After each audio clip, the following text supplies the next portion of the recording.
नमस्कार, संसद टीवी में आपका स्वागत है। मैं हूं प्रतिबिंब शर्मा और आप देख रहे हैं टॉप न्यूज। टॉप न्यूज में दिखाएंगे आपको देश दुनिया की तमाम बड़ी खबरें, आर्थिक जगत और खेल जगत के समाचार भी।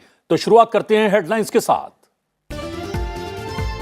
गुजरात की चुनावी रैलियों में पीएम मोदी ने आतंकवाद के मुद्दे पर कांग्रेस को घेरा।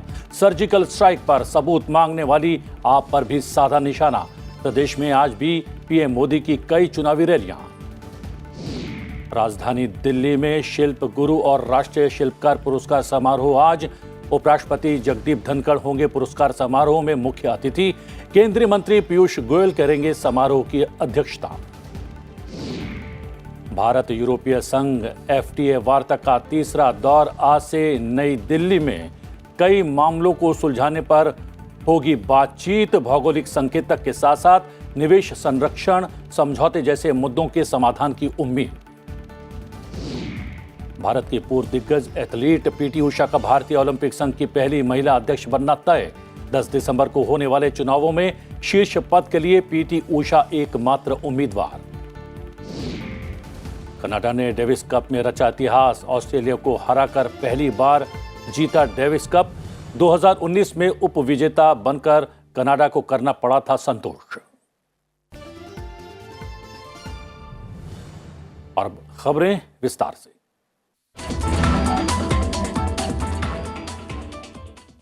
प्रधानमंत्री नरेंद्र मोदी ने रेडियो पर मन की बात कार्यक्रम के 95वें एपिसोड के जरिए देश के लोगों को संबोधित करते हुए भारत को G20 की अध्यक्षता मिलने को एक बड़ी उपलब्धि करार दिया।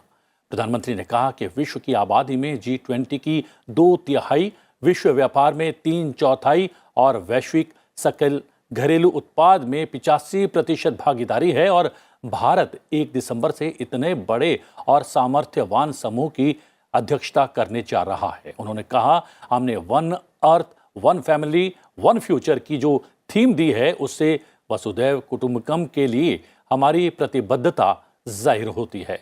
प्रधानमंत्री ने देशवासियों खासकर युवाओं से आग्रह किया कि वो किसी न किसी रूप में G20 से जरूर जुड़ें। और बात करते हैं गुजरात विधानसभा चुनाव की।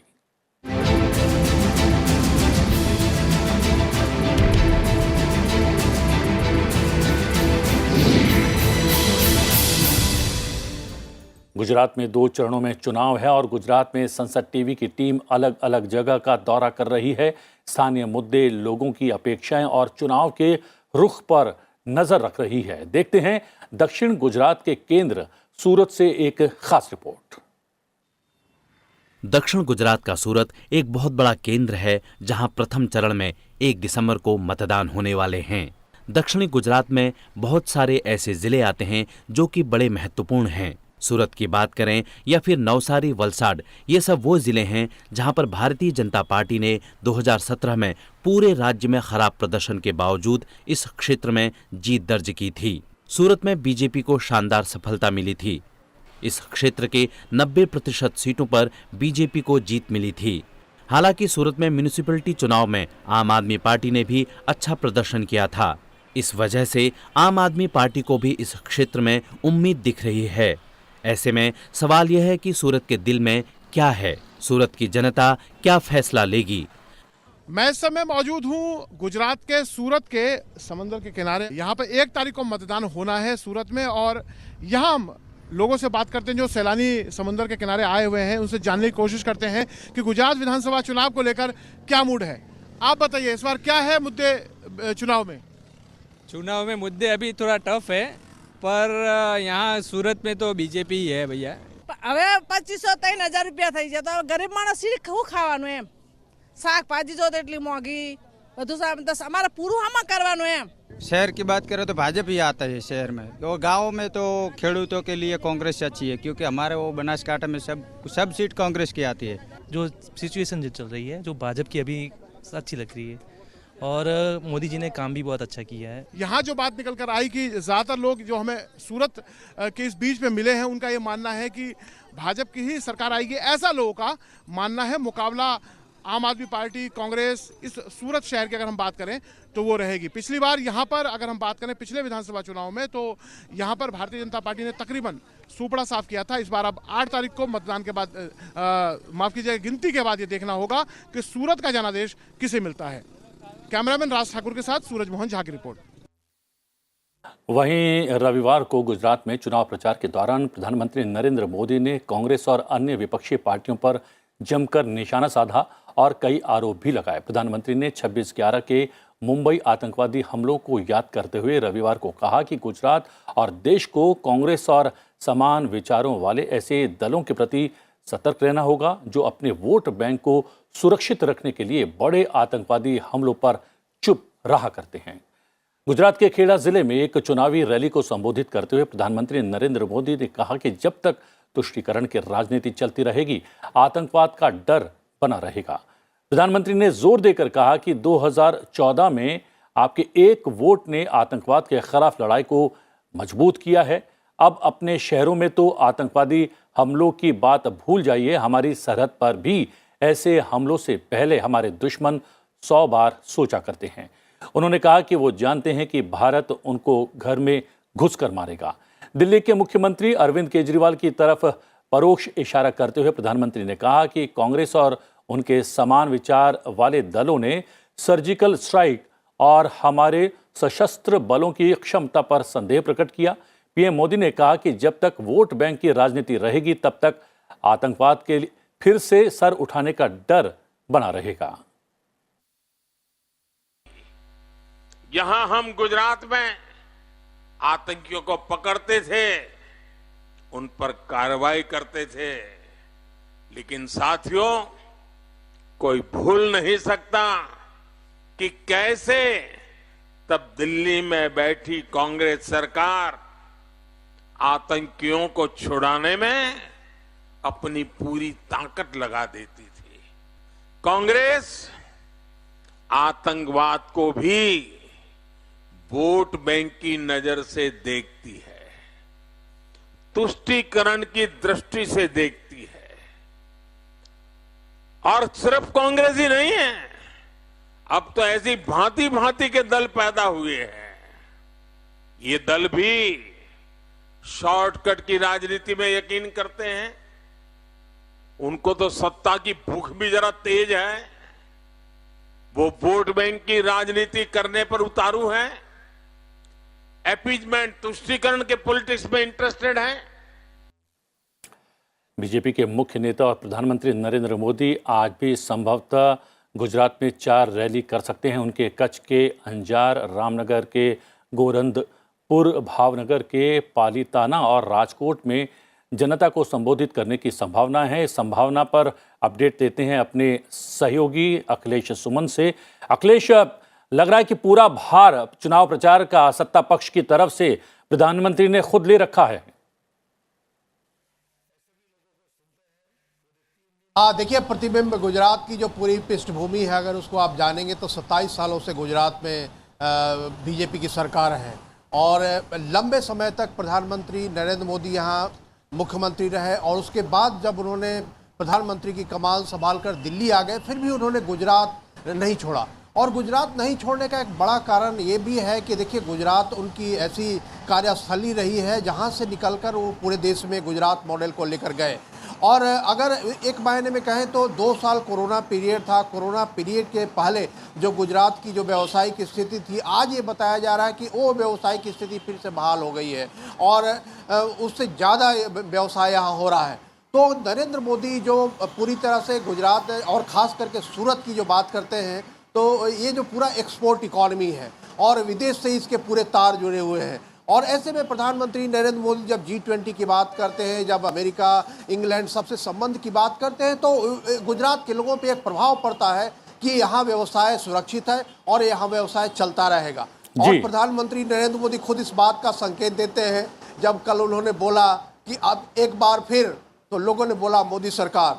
तो निश्चित तौर पे प्रधानमंत्री नरेंद्र मोदी न सिर्फ भारत के प्रधानमंत्री हैं लेकिन गुजरात के लोगों के लिए हृदय सम्राट है। जी अखिलेश, सबसे बड़ी बात यह है अगर बात करें, तुलना करें पिछले विधानसभा चुनाव की, तो कमोबेश द्विपक्षीय उस वक्त टकराव था, कांग्रेस और बीजेपी आमने सामने थी।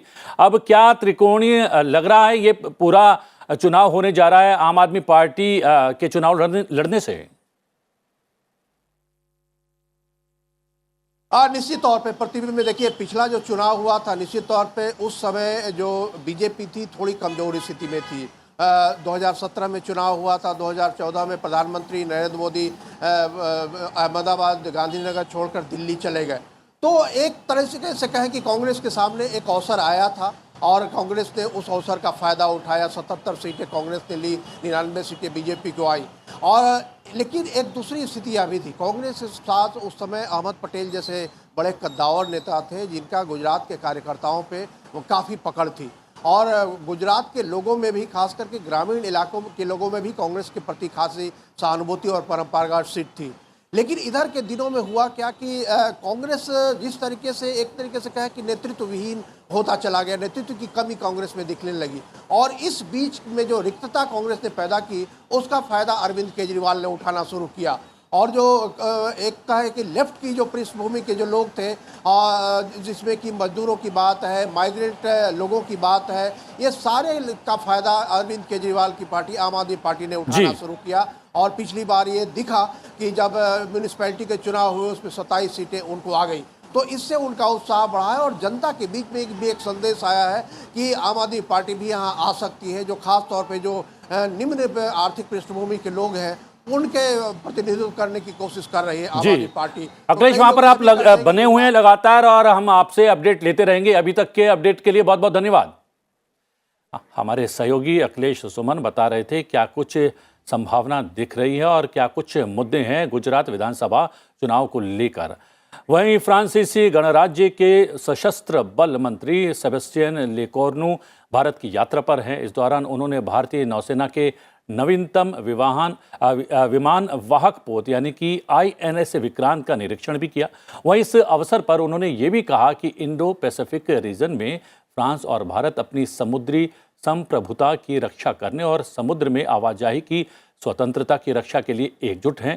फ्रांसीसी मंत्री लोकार्नू के साथ रक्षा मंत्री राजनाथ सिंह चौथी भारत फ्रांस वार्षिक रक्षा वार्ता की सह अध्यक्षता करने वाले हैं। रक्षा मंत्री राजनाथ सिंह आज सेबेस्टियन लेकोर्नू के साथ चौथी भारत फ्रांस वार्षिक रक्षा वार्ता की सह अध्यक्षता करेंगे। साथ ही फ्रांस के मंत्री, विदेश मंत्री और राष्ट्रीय सुरक्षा सलाहकार से भी मुलाकात करेंगे। फ्रांस के सशस्त्र बल मंत्री के रूप में सेबेस्टियन लेकोर्नू की ये पहली भारत यात्रा है। भारत और फ्रांस के बीच घनिष्ठ और मैत्रीपूर्ण संबंध हैं।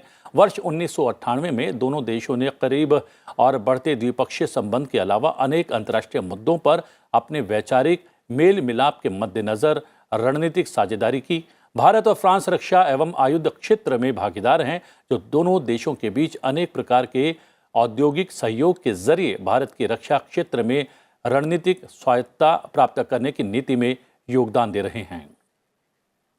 भारत 300 मेगावाट तक बिजली उत्पादन की क्षमता वाले छोटे परमाणु रिएक्टर विकसित करने के लिए कदम उठा रहा है। इसका उद्देश्य स्वच्छ ऊर्जा को अपनाने की दिशा में आगे बढ़ना है।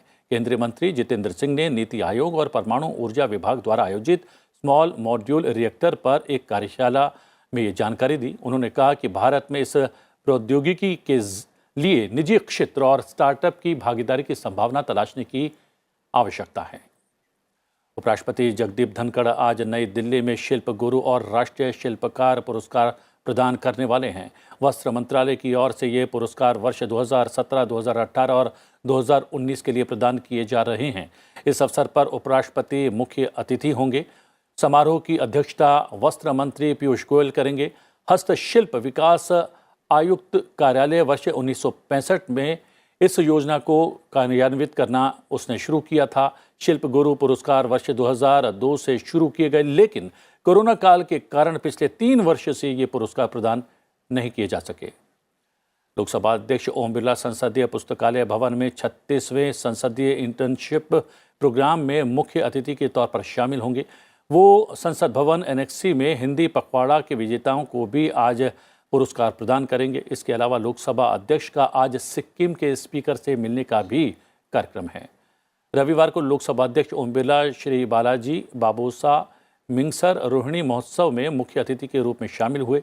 इस कार्यक्रम का आयोजन स्वर्ण जयंती पार्क रोहिणी दिल्ली में किया गया। कार्यक्रम में वार्षिक महोत्सव के साथ वार्षिक भजन संध्या का आयोजन भी किया गया। दिल्ली नगर निगम के कुल 250 वार्डों के लिए 4 दिसंबर को मतदान होगा। वहीं इसके नतीजे 7 दिसंबर को आएंगे। इससे पहले दिल्ली में सभी पार्टियों ने चुनावी प्रचार तेज कर दिया है। बीजेपी के अध्यक्ष जेपी नड्डा ने दावा किया कि लोग भगवा पार्टी को वोट देने के लिए बेताब हैं। लोग आम आदमी पार्टी से दिल्ली में तंग आ चुके हैं। दिल्ली के आनंद विहार में एक जनसभा को संबोधित करते हुए केंद्रीय मंत्री पीयूष गोयल ने कहा कि पूरी तरह से गैर जिम्मेदार भ्रष्टाचार में लिप्त झूठे वादे करके लोगों को गुमराह करके केजरीवाल सरकार ने दिल्ली की जो हालत बना दी है, दिल्ली वासियों के पास करारा जवाब देने का ये अवसर है। अपनी सभाओं में उत्तराखंड के मुख्यमंत्री पुष्कर सिंह धामी दिल्ली की जनता को उत्तराखंड का उदाहरण देते हुए उन्होंने कहा कि उत्तराखंड के लोगों ने जिस तरह आम आदमी पार्टी को नकार दिया, उसी तरह दिल्ली वालों को भी करना चाहिए। दिल्ली एमसीडी चुनाव के मद्देनजर आम आदमी पार्टी के नेता मनीष सिसोदिया भी लोगों से जनसंपर्क कर रहे हैं। इस दौरान सिसोदिया एमसीडी चुनाव जीतने के बाद दिल्ली से कूड़े का पहाड़ हटाने का वादा करते नजर आ रहे हैं। वहीं AIMIM प्रमुख असदुद्दीन ओवैसी दिल्ली के रण में उतरे और बीजेपी और आम आदमी पार्टी पर जमकर हमला बोला। उन्होंने अरविंद केजरीवाल की आम आदमी पार्टी पर कटाक्ष करते हुए छोटा रिचार्ज शब्द का इस्तेमाल किया और आरोप लगाया कि दिल्ली के मुख्यमंत्री ने मुसलमानों को बदनाम किया है। लेते हैं छोटा सा ब्रेक के बाद अंतर्राष्ट्रीय जगत की खबरें और खेल और आर्थिक जगत के समाचार। बने रहिए हमारे साथ।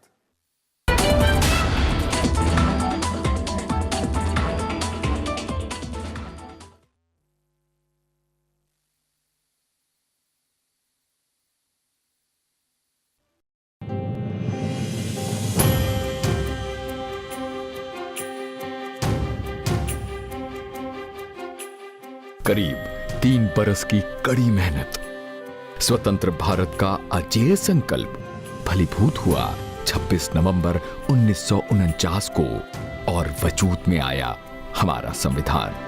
एक देश एक निशान। जानिए कृत्य विधि और विधान का, देखिए सफर संविधान का, सिर्फ संसद टीवी पर।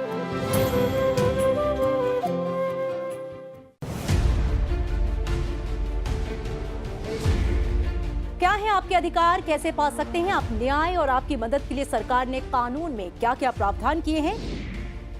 हमारे संविधान में अनुच्छेद 39A को इंट्रोड्यूस किया गया, जिसमें राज्य के ऊपर ये एक ड्यूटी की गई कि जो विधिक तंत्र है देश का, वो इस तरीके से काम करे कि सब लोगों को न्याय सुलभ हो।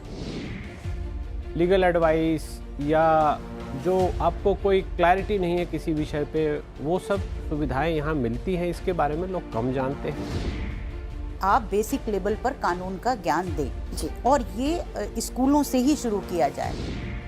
संसद टीवी आज से शुरू कर रहा है आपके हक, आपके हुकूक और आपके अधिकार से जुड़ा कार्यक्रम आपका कानून।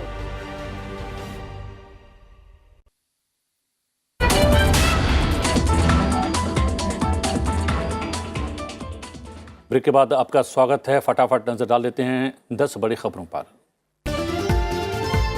मिस्र के राष्ट्रपति अब्देल फतह अल सीसी जनवरी में गणतंत्र दिवस समारोह में मुख्य अतिथि होंगे। विदेश मंत्रालय ने ये जानकारी उपलब्ध करवाई है। प्रधानमंत्री नरेंद्र मोदी ने अल सीसी को औपचारिक निमंत्रण पत्र भेजा था, जो विदेश मंत्री डॉक्टर एस जयशंकर ने 16 अक्टूबर को मिस्र के राष्ट्रपति को सौंपा था। दोनों देश इस साल राजनयिक संबंधों की स्थापना की 75वीं वर्षगांठ मना रहे हैं। हरियाणा पंचायत चुनाव के नतीजे रविवार को घोषित कर दिए गए, जिसमें भारतीय जनता पार्टी, आम आदमी पार्टी और इंडियन नेशनल लोकदल के उम्मीदवारों ने राज्य में जिला परिषदों की कई सीटों पर जीत दर्ज की। निर्वाचक अधिकारी के अनुसार सभी निर्वाचित उम्मीदवारों के नामों की अधिसूचना हरियाणा राज्य सरकार के गजट में 30 नवंबर से पहले जारी कर दी जाएगी। मध्य प्रदेश के मुख्यमंत्री शिवराज सिंह चौहान खंडवा जिले के अनुवंतिया द्वीप में 7वें जल महोत्सव का उद्घाटन करेंगे।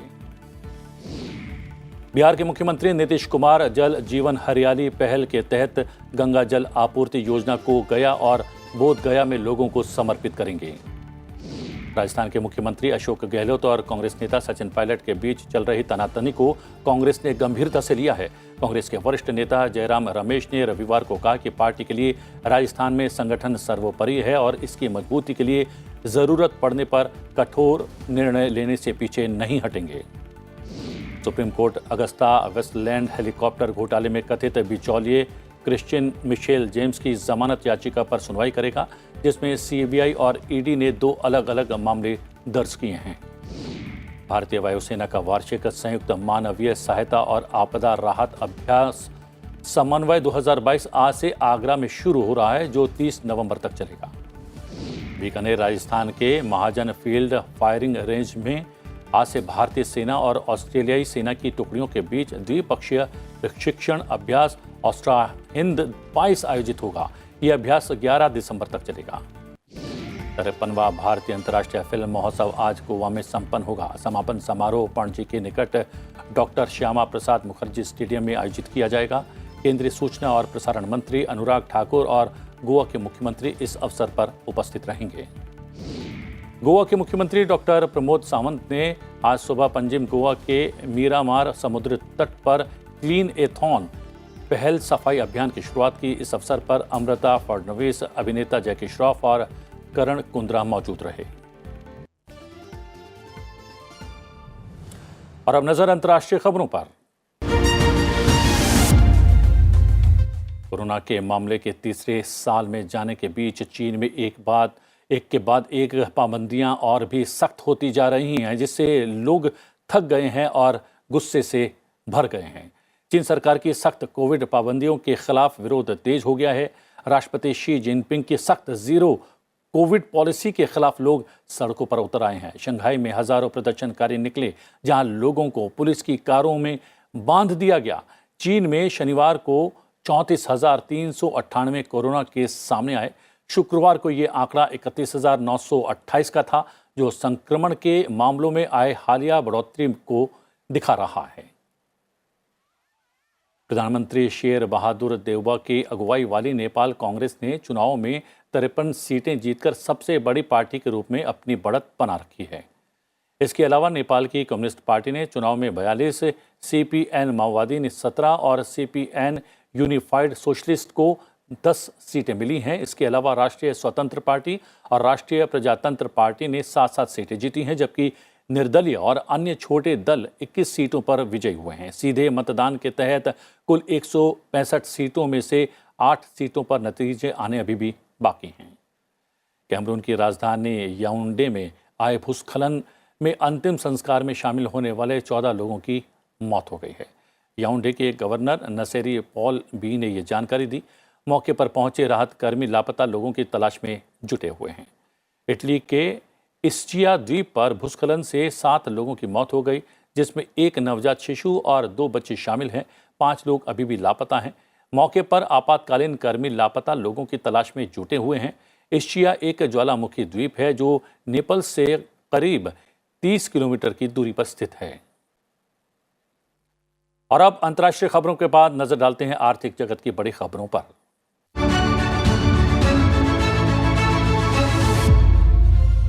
भारत यूरोपीय संघ FTA वार्ता का तीसरा दौर नई दिल्ली में आज से शुरू होने वाला है। भारत और खाड़ी सहयोग परिषद दोनों देशों के बीच आर्थिक संबंधों को बढ़ावा देने के उद्देश्य से बैठक करने के बाद आज इस वार्ता में 3 सप्ताह तक नई दिल्ली में बातचीत होगी और कई मुद्दों पर साथ साथ, जिसमें कृषि वस्तुएं, डिजिटल व्यापार, पर्यावरण और स्थिरता, बौद्धिक संपदा के लिए बाजार तक पहुंच बनाना है।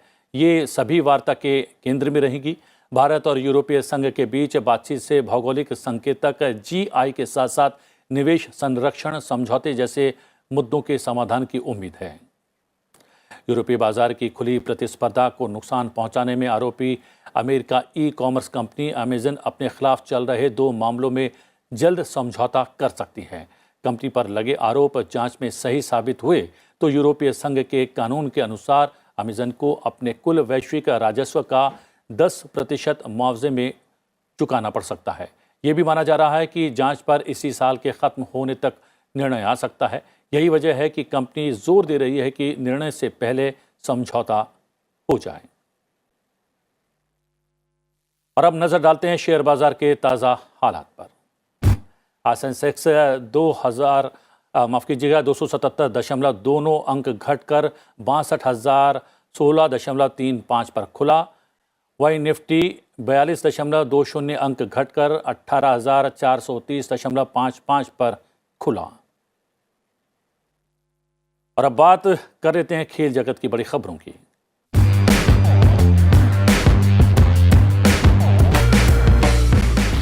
भारत की पूर्व दिग्गज एथलीट पीटी उषा का भारतीय ओलंपिक संघ की अध्यक्ष बनना लगभग तय है। 10 दिसंबर को होने वाले चुनाव में शीर्ष पद के लिए वो एकमात्र उम्मीदवार हैं।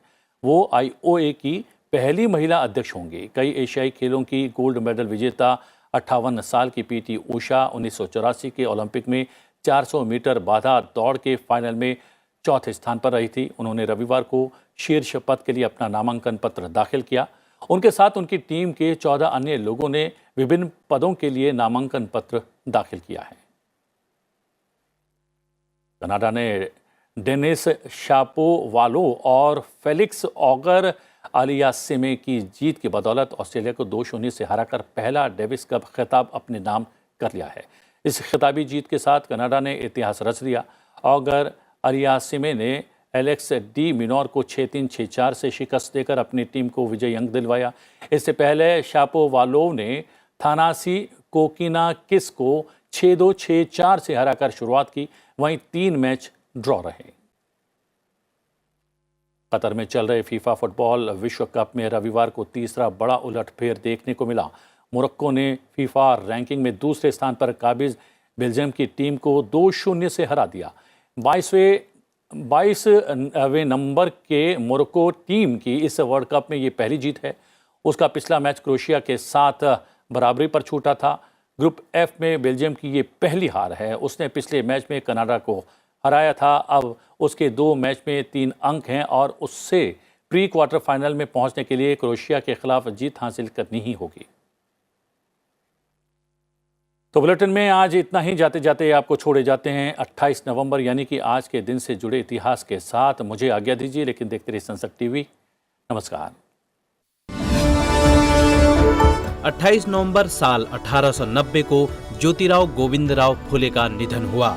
वे महात्मा ज्योतिबा फुले के नाम से भी प्रसिद्ध रहे। महात्मा ज्योतिबा फुले महान समाज सुधारक, लेखक, दार्शनिक और स्वतंत्रता सेनानी थे। उनका परिवार कई पीढ़ियों से फूलों का काम करता था। इसीलिए माली के काम में लगे ये लोग फुले के नाम से जाने जाते थे।